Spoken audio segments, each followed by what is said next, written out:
Be, gising. Gising te. Bini Maloy umalma sa mga fake news na kinakalat ng isang news report na may namamagitan daw sa kanila ng OPM legend na si Rico Blanco at namataan silang magkasama sa LU. Kaya mga Blooms, nag-alsa at galit na galit sa naturang reporter. Mukhang di pa rin tinatantanan ng issue ang binansagang Nations Girl Group kahit sa kanilang bakasyon.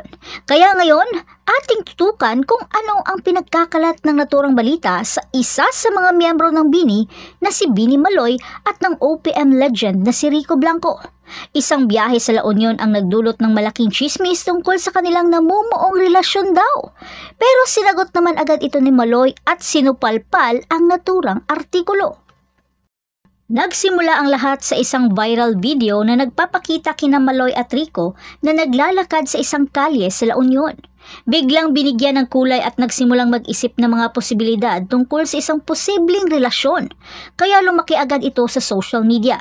Pero hindi nagpatinag si Maloy. Nag-post siya sa X at matapang na sinabihan ng mga nagkakalat ng maling balita at hinimok silang tumigil sa pagkalat ng mga hindi totoo. Malinaw, maiksi at makapangyarihan ang kanyang mensahe. At heto pa, para lalong patunayang hindi totoo ang mga chismis, nagpost si Maloy ng isang grupong larawan mula sa kanilang biyahe sa La Union at nasa larawan si Rico pero hindi man lang sila magkatabi. Kasama rin sa larawan ang iba pang mga kaibigan na nasa parehong industriya rin ng musika na nagpapakita na ito ay isang masayang paglalakbay ng grupo. Nag-post din siya ng mga wholesome na Instagram stories ng kanyang oras sa La Union kasama ang kanyang mga kaibigan na binibigyang diin ang mga masayang pagkakaibigan bilang pareho silang mga mahilig sa musika at makapag-relax man lang. Kung ikaw ba naman si Maloy, aakalain mo bang mapasama ka sa mga bigating artist na noon ay nakikita mo lang at naririnig pero ngayon ay nakakasama niya na? At maganda rin ito na nakikita ng lahat na ang mga OPM artist ay magkakaibigan upang putulin ang masalimuot na fan wars ng mga fans. Pero syempre nagkaroon ng sariling interpretasyon ang social media tungkol sa lahat.